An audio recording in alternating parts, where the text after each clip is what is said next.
Many years ago, in the village of Umu, there lived a young woman named Ego. She was a single mother to a young boy and a successful businesswoman in the village market.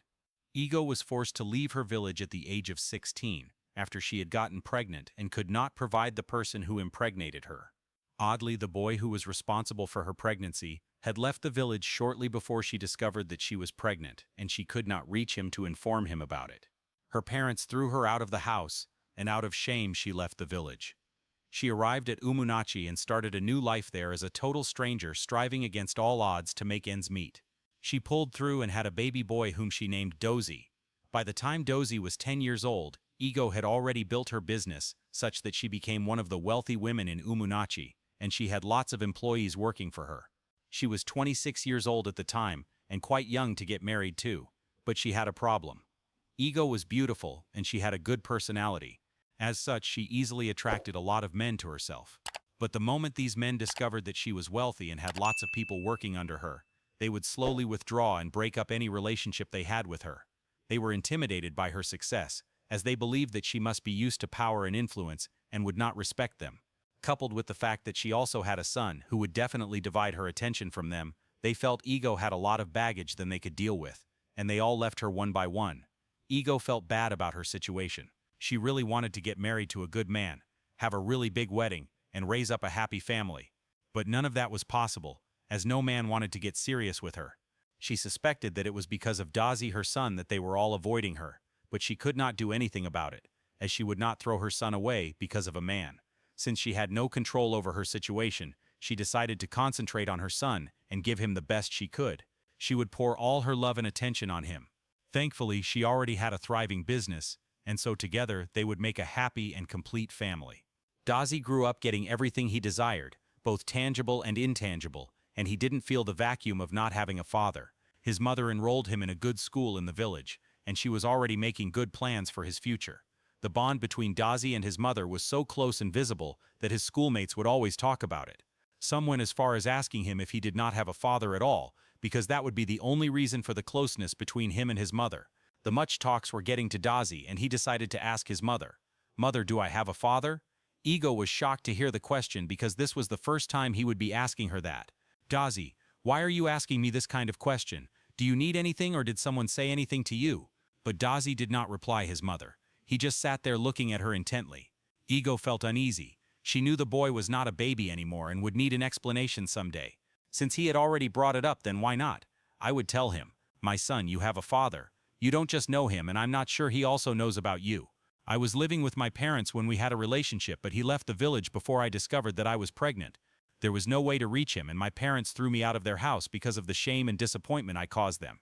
I had to come here to have you and start up a new life. Look, Dazi, it doesn't matter if you have a father or not. We have been happy together. I am your father and your mother, and you are my son and my husband. Don't let what anybody tells you get to you. I will make sure you don't lack any love or attention," Ego explained to her son. Dazi was moved with compassion for his mother. He went and hugged her and promised to always make her happy and not let her feel the vacuum of not having a husband. The mother and son relationship was so strong that they were hardly ever apart. If one did not know who they were, they would mistake them for being couples, since Ego was just 16 years apart from her son, and she still had a youthful look.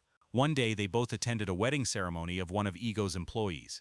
The young lady got married to a very rich man, and the wedding was an elaborate one. The sparkling white princess diamond-studded wedding gown the bride wore made her look like a princess, and every woman that saw her walk through the aisle got emotional. Ego was not left out. She was sitting next to her son, and the moment she saw her employee in the dreamy wedding gown, her emotions started to boil. She had often fantasized about being a princess bride, but that dream was cut off from her. She unconsciously started to shed tears and had to quickly wipe it away with her handkerchief. Dazi noticed his mother's change in mood and was surprised when he saw her wiping away her tears. He held her hand and squeezed it tightly to give her comfort and make her feel better. Throughout the wedding ceremony, Ego had mixed feelings, but she tried to cover it up. As they went back home later that day, Dazi asked his mother what happened to you at the wedding. "You were so emotional, as if you remembered something really painful." Ego smiled and told him that she had a series of wishful memories as she saw her employee walk down the aisle. "You know, I have always dreamed of being dressed in my wedding gown and walk down the aisle too to meet my husband. That was way before I got pregnant with you. But after I had you and started doing well for myself, I thought I could still live out that dream. Unfortunately for me, All the men that came my way did not commit to me. It was as if the moment they got to know me well, a spirit would just chase them off from me. So you see, my son, that dream of me being a bride is dead. It can never be a reality again." Dozy finally understood his mother's reaction, but he felt all hope was not lost. "But mother, I still believe you can still have your dream come true. You can meet a good man tomorrow who will marry you, and I will stand behind you to hold your veil for you." Dozy told his mother, and they both laughed. However, deep down in Ego's mind, something had been rekindled. "I can still be a bride. I can still have my dream come true," Ego thought to herself. Dozy gained admission into the university and left home. It was the first time he was leaving his mother, and it was a really painful one for them. It was especially hard for Ego, who had built her life around her son. She found the house empty, and it seemed as if she had lost her husband. She just couldn't bear the thoughts of not seeing her son for up to 3 months, and she didn't even want to stay for that long. One week after Dozy left for school, Ego traveled to see him. She had rented a private apartment for him to be comfortable, and so that Saturday afternoon Dozy heard a knock on his door and was shocked when he saw his mother at the door looking pale and with sunken eye bags, a sign that she had not been sleeping for days. "Mother, what are you doing here? And why do you look like this? Are you sick?" Dozy asked curiously. Ego entered inside and immediately hugged her son. "How have you been coping? Are you okay?" she asked him. Dozy looked at her surprised. "I'm fine, mother. Is anything the matter? Why did you come here?" Ego sighed and told him, "I have not been able to sleep since you left home. My mind keeps on running back and forth, and I felt like something bad might happen to you. I had to rush here to be sure that you are okay." Dozy smiled at his mother. "Why don't you just say that you're missing me, mother? Of course I'm fine. Nothing can go wrong. At least other students are here too." Ego stayed throughout the weekend and left back for Uminachi. However, she continued to visit him every other weekend at his lodge, such that his lodge mates started to tease him, calling him Mommy's boy. Dozy would smile at them, telling them that they wouldn't understand. Dozy soon finished school and got a well-paying job in the city. He based there and would visit his mother at Uminachi regularly. Ego's business was still doing well, even better than before, but even though she based in Uminachi, she would always go visit Dozy at his place. The mother and son were comfortable with their relationship and never thought that it would be a problem. And then suddenly Dozy told his mother that he wanted to get married. Apparently he had been seeing a lady, but she had never visited him at his house, and he also did not allow his relationship with her affect that of him and his mother. Ego was thrown off because of the news. She had gotten so carried away all these years that she forgot that sooner or later her precious son would want to settle down. But she was not a selfish mother. She only wanted what was best for her son. "Wow, my son wants to get married. How time flies. This is a very good decision. How long have you known her for?" Ego asked. Dozy replied her, "Almost 2 years now." Ego was surprised. "That's a very long time. How did you manage to keep this away from me? I thought we did not keep secrets from each other." Dozy smiled and told her, "Mother, it was meant to be a surprise, but she knows about you. In fact, I have told her everything about you, and she loves you already. She can't wait to meet you too, as long as she means well for you." Dozy was pleased and he thanked his mother. Dozy informed his fiancée Amanda that they would be going to see his mother, but she was nervous. She had heard so much about her from Dozy and from what she knew about mothers who were clingy. They usually made bad mothers-in-law. In fact, it was because she had been avoiding to meet her that she begged Dozy to keep their relationship a secret from his mother. But she could not hold back anymore. The time has come for her to meet his mother, and she must do so if she had to marry Dozy. Dozy could notice her fear and tension, and so he assured her, "My dear, you don't need to be afraid about anything. My mother is a very kind person. She would love you as long as she loves me. She would pour that same love on you." Amanda nodded her head, but she still had her fears. Much to her surprise, the day they went to see Ego, she welcomed them warmly, and she was all over Amanda. She would go into the kitchen and get a piece of fish and put into Amanda's mouth. Before Amanda recovered from that one, Ego would ask her to sit on her laps and she would pamper her like a baby. Amanda was really shocked. The love was just too much that she did not know whether to be scared or happy. She had expected her to be so hostile towards her for coming to snatch her son. But this reaction of hers was unbelievable. Even after they returned to the city, Ego would call Amanda on the phone every day, and whenever she came to visit Dozy at his house, she would tell him to invite Amanda over. Amanda soon became relaxed and fell in love with Ego. Ego was just so sweet that she was really grateful to have such a woman as her mother-in-law. She proudly told everyone, including her mother, that she had the best mother-in-law, and they could not wait to meet her in person. The date for their wedding was fixed, and Ego was the most excited. She was finally going to be the host of a wedding for the first time in her life. This was a dream come true for her, even though it was her son's wedding. Her son's wedding was still her wedding anyway. The bond between Ego and Amanda had grown so close that they planned the wedding together. Amanda willingly agreed to everything Ego suggested about the wedding. She knew that Ego had not had that privilege before, and she did not mind indulging her. The date was drawing really close, and Amanda decided to go check out for wedding gowns, and as usual she went with Ego. And after Amanda had tested a few and made her choice, she noticed the excitement on Ego's face, and she excitedly told her, "Mother, why don't you try out some? You are still young and beautiful. I'm sure they'll fit you perfectly." Ego was surprised. She did not expect it. "Wow, are you sure?" she asked. Amanda nodded happily. Amanda brought out some wedding gowns for her, and Ego felt like a young girl as she wore them. There was a particular one that she loved and she wished she could keep it, but she quickly snapped out of her wishful thinking. Ego thanked Amanda for the opportunity to test what she had always wanted to do. That night, Ego could not sleep. She kept thinking about the wedding gown, and when she later fell asleep, she found herself dressed in the wedding gown walking in front of a crowd who were cheering her on. Dozy was glad that his wife and mother were getting along really well. Amanda never complained whenever she was with him. In fact, she was even the one who would take the initiative to give the mother and son privacy. The day for the wedding came, and Ego was dressed up in her gorgeous wedding gown. Dozy was also dressed up. However, they looked for Ego, but they didn't see her anywhere, and they just assumed that maybe she was taking care of something at the background. They got to the church and the minister called out the couple to the altar to take their vows. Amanda and Dozy came forward, but as they were about to say their vows, a loud murmuring erupted from the crowd behind them. The couple turned back and were shocked to see Ego walking towards them, smiling heartily, dressed in a beautiful wedding gown, the same one that she had loved at the bridal shop the other day. Apparently she had gone back to the wedding shop later to get it. Dozy was embarrassed and quietly asked her, "Mother, what are you doing? Why are you dressed like the bride?" Ego smiled and told him, "Please, my son, let me share this day with you. You know I have always longed to have an opportunity like this, but I was unlucky. I felt this was the only opportunity I would ever get in my life." Dozy was really angry.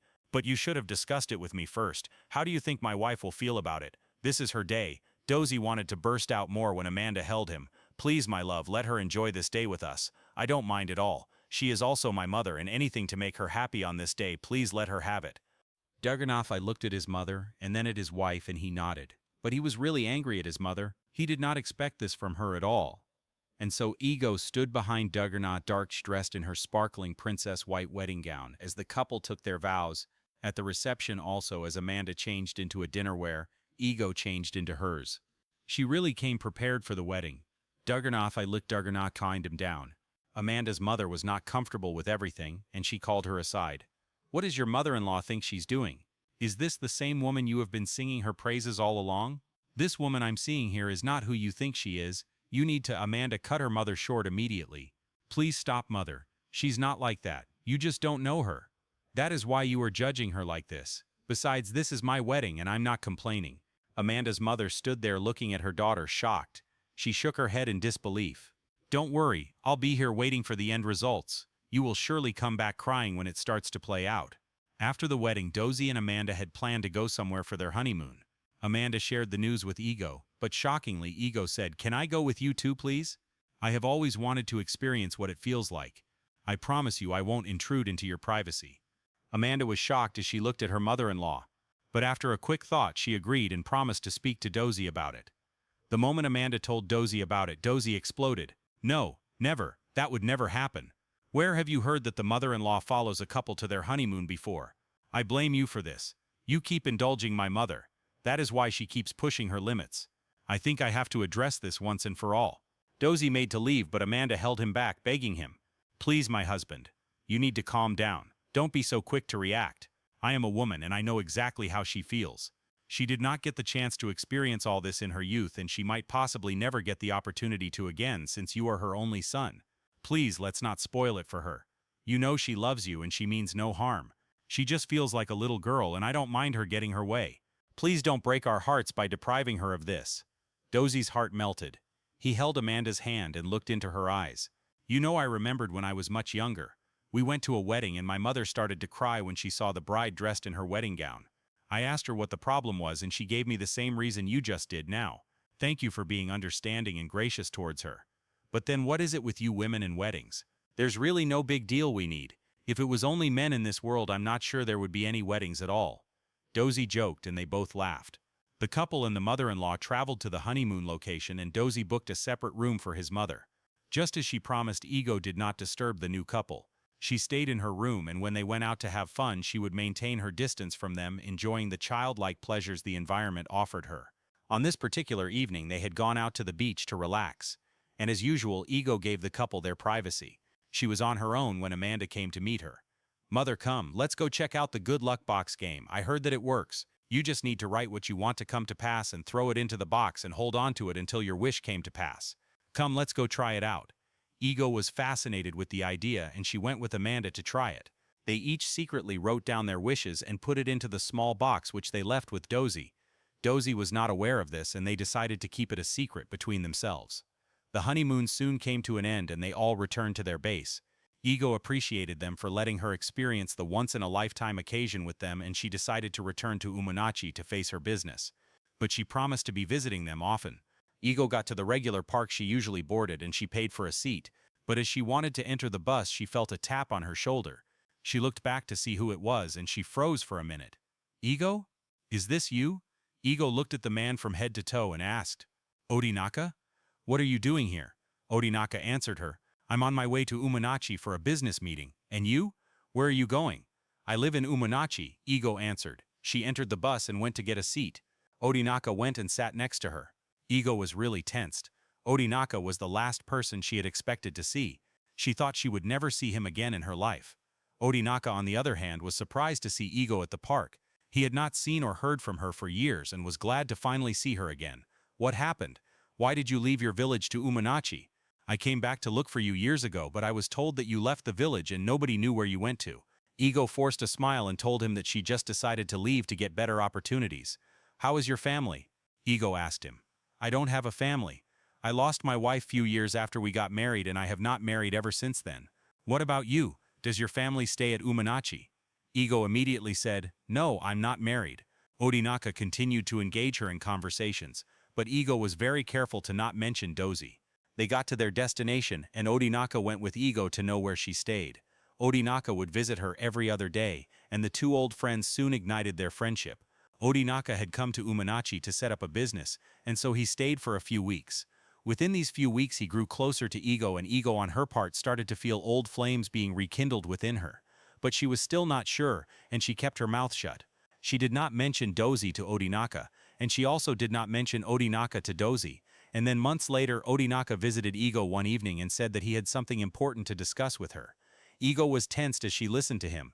"Ego, I know that it's not been too long we met again, but we are not strangers. We have known each other from childhood. Ego, I believe it is fate that brought us together again, and I don't want this opportunity to slip by us again. Ego, I have deep feelings for you. I love you, and if you would agree, I want us to get married." Ego was shocked. What did he just say? Marry? Oh, Ego could feel her breath leaving her. She had to let out a deep breath through her mouth. "Okay, Odinaka. Okay, I have heard you. Okay, you need to give me some time, please. I need to put myself in order. I will give you a response immediately." Odinaka left. Ego started to pace about the room. This proposal came out of the blues, and she did not even know whether to cry or laugh. She was really confused. After hours of deep thoughts, she picked up her phone and called her son Dozy. Dozy was surprised to see his mother's call by that time of the night. He picked up, but Ego's question threw him off balance. "I'm sorry to call this late, but I was just thinking. I wanted to know your thoughts. Let's assume, just assume, if I'm to get married tomorrow, how will you feel?" Dozy was surprised and said, "That's a good thing, mother. I will support you as long as it makes you happy." Ego then asked again, "We are still assuming no. What if we discover your father? Will you accept him?" Dozy went silent for a while before speaking. "Mother, is anything the matter? These questions are unusual. But if we locate my father, that will be a miracle. You already explained all that happened to me, so I don't hold any grudge against him." Ego heaved a sigh of relief and changed the conversation to something else. After they finished talking, Dozy, who was suspicious of his mother's questions, asked Amanda, his wife, "This one that my mother suddenly asked me about getting married again. Is there something I'm missing? Did she tell you anything? You know you women love weddings so much. Tell me, let me know on time so that I can support you guys with the planning." Amanda was surprised. "She didn't tell me anything, but if this is true, then I will be the most happiest person. I need to intensify my prayers at this point." Dozy looked astonished at his wife. He would never understand what freaked these women about weddings. The next time Odinaka visited Ego, Ego asked him a question. Would you like to have children? Odinaka was surprised and told her that he would love to experience the joy that comes from being a father if it was possible. Ego was silent for a moment before going on to tell him about Dozy. She explained how she couldn't reach him and then she had to leave her village when her parents threw her out of the house. Few years later, I had heard that my parents were dead, and so there was no need for me to go back anymore. Odinaka found it unbelievable. In his wildest imagination, he would never have thought that he had a child somewhere. Ego, is this real? Are you serious? Please take me to him. I want to see him, please. Ego had no choice than to take Odinaka to the city where Dozy lived. They arrived late at night when Dozy and his wife were relaxing. They were surprised to see his mother at the door by that time of the night, and she also came with a stranger. Ego quickly explained to Dozy how she had met Odinaka at the motor park months ago, but she kept the identities hidden from each other. This is the same Odinaka I have always told you about. This is your father. Dozy was shocked. He stood up and looked at Odinaka, who looked at him too. The father and son stood there face to face, not knowing whether to talk or to hug. Odinaka finally took the bold step and went forward to hug Dozy, who hugged him back. The father and son could feel a spark ignite in their hearts as they embraced each other after what seemed like ages. Odinaka whispered something in Dozy's ears and Dozy nodded to him, smiling. They turned and saw Ego and Amanda hugging themselves.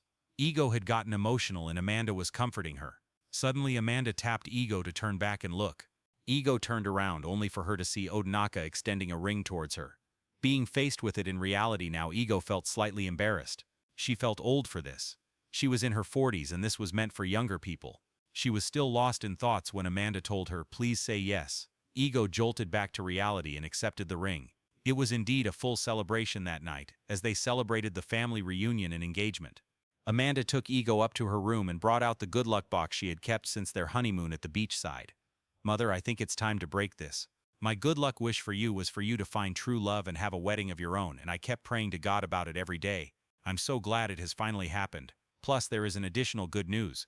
I found out that I am pregnant. We are expecting a baby." Ego could not contain her joy. "This is great news. I'm going to be a grandmother. I think I will have to break my own box when I get back home because my wish was for you to conceive and have a baby."